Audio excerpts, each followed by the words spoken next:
सचिन जी अलीगढ़ से। श्री हरिवंश गुरुदेव। राधा वल्लभ श्री हरिवंश महाराज जी, आपके चरणों में प्रणाम। गुरुदेव भगवान, आपकी तरह अखंड ब्रह्मचर्य का पालन कैसे किया जाए, कृपया करके मुझे वो नियम बताएं। इसमें तो सबसे पहले भगवान की कृपा होती है। हमने तो जीवन में कृपा ही देखी है। जैसे मां की सुरक्षा में, उसकी वात्सल्य में और उसके दुलार में ही बालक पुष्ट होता है, ऐसे ही अगर कोई भी साधना पुष्ट होती है तो उसमें भगवान की कृपा, भगवान का शासन, भगवान का दुलार। जैसे छोटा बच्चा कुछ भी खाने के लिए तैयार हो सकता है, उसको ज्ञान नहीं है, पर ये पूरी जिम्मेवारी मां की है। वो दृष्टि रखती, अरे ये क्या खाने, दौड़ पड़ी, जल्दी से उसके हाथ से हटाकर उसको धो के बचा के उसको ले आए। ऐसे पहला उत्तर कृपा, केवल भगवान की कृपा, उसी से पूरा। अब दूसरा, भगवान की कृपा का आदर करते हुए सावधानियां रखना। पहला, ब्रह्म मुहूर्त में जगना, जग करके हम इतना जल पिए कि या तो हमें उल्टी हो जाए या पच जाए। अगर उल्टी हो गई तो पचने से भी अच्छा हुआ, हमारे अंदर जो जहर बना, एसिड आदि, वो गंदे पदार्थ वो निकल जाते हैं।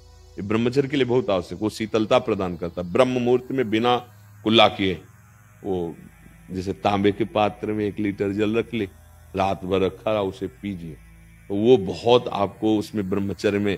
और इसके बाद थोड़ा टहलिए, वज्रासन में बैठ के, फिर शौच जाइए, फिर स्नान कीजिए, जरूरी है। और फिर आधा घंटा व्यायाम कीजिए, कठोर व्यायाम, जैसे दंड बैठक, ऐसे। फिर आधा घंटा आसन कीजिए जो योगी का आसन है। फिर अपनी दिनचर्या में उतर जाइए। विद्यार्थी हैं तो विद्यार्थी, और भी गृहस्थी के जो कार्य, खान पान, विशेष खट्टी चीज, कोई नशे वाली चीज या बहुत अधिक मीठा या बादी चीजें, ये ब्रह्मचर्य को नष्ट कर देती हैं। सावधानी, कब्ज न बनने पावे। कब्ज बने तो मृदु उपचार से उसको हटावे। जैसे अब एकदम बाजार से मिला चूर्ण ऐसा, वो नहीं, मृदु उपचार। जैसे ईसबगोल की भूसी है, छोटी हर है, उसको मिला लो, 1 चम्मच हो, 1 चम्मच हो, और 10 दिन बराबर लो, वो आपके हाथों को धीरे से। अगर कोई बहुत ही तीव्र औषधि पाली तो वो पेट तो साफ करेगी, लेकिन ब्रह्मचर्य को भी हटा देगी। वो इतनी हीट पैदा करेगी, जो कब्ज से हीट पैदा हुई थी, बहुत संभालने की जरूरत होती है। अगर व्यायाम नहीं है और आसन नहीं है और दिनचर्या ठीक नहीं, आहार ठीक नहीं, तो भूल जाए कि कोई ब्रह्मचर्य नैष्ठिक 10-20 दिन वो बात अलग है, नैष्ठिक ब्रह्मचर्य के लिए। अब जो उसके विरोधी भाव हैं, जैसे मोबाइल है, उसे गंदी बातें देखोगे, कभी ब्रह्मचर्य नहीं रह सकते। जैसे गंदे मित्रों का संग करोगे, कभी ब्रह्मचर्य नहीं रह सकते। जैसे आप गंदी चिंतन अंदर करोगे तो आप भले क्रिया ना करो, लेकिन आप ब्रह्मचर्य नहीं रह सकते, क्योंकि चिंतन मात्र से अंदर एक मनोवाह नाड़ी है, वो नाड़ी मथानी का कार्य करती है।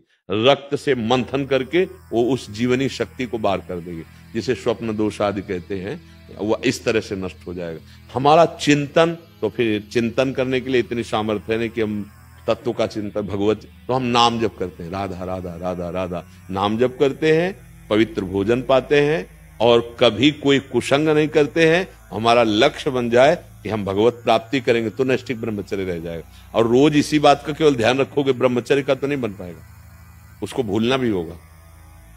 वो एक साइड में चल रहा है, हम गलतियों पर सावधानी रखे हुए हैं, लेकिन हमारा लक्ष्य भगवत प्राप्ति रहेगा, तब चल पाएगा। नहीं, अहंकार शुरू हो जाएगा, अब उस अहंकार में ही काम, क्रोध, लोभ, मोह, मद मत्सर प्रहार करेंगे, आप गिर जाएंगे। लक्ष्य भगवत, और बड़े से बड़े तप और साधन का विस्मरण, उसका अहम ना आने पावे, उसकी स्मृति ना आने पावे, तो फिर हम बहुत आजीवन चल जाएगा, ब्रह्मचर्य चल जाएगा।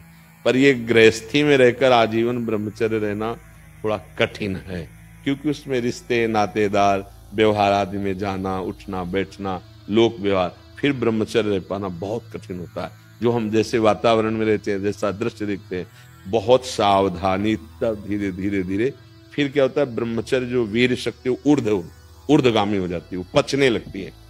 अब वो जब ऊर्ध्वगामी हो गई तो फिर अधा पतन की कोई गुंजाइश नहीं रह जाती। पर ये बहुत कठिन है, बहुत कठिन। तो जितना बन सके संयम से रहो, और अगर आपको लगे कि हमारा मन नहीं टिक पाएगा तो फिर ब्याह करके गृहस्थी में उसमें भी चला जाए तो भगवत प्राप्ति ही होती है। खास बात है भगवत चिंतन, संयम पूर्वक, जितना संयम अधिक से अधिक कर सको और फिर नाम जप कर रहे हो तो भगवान कृपा करेंगे, वो कृपा करके हमारा मंगल कल्याण कर देंगे। समझ पा रहे हो?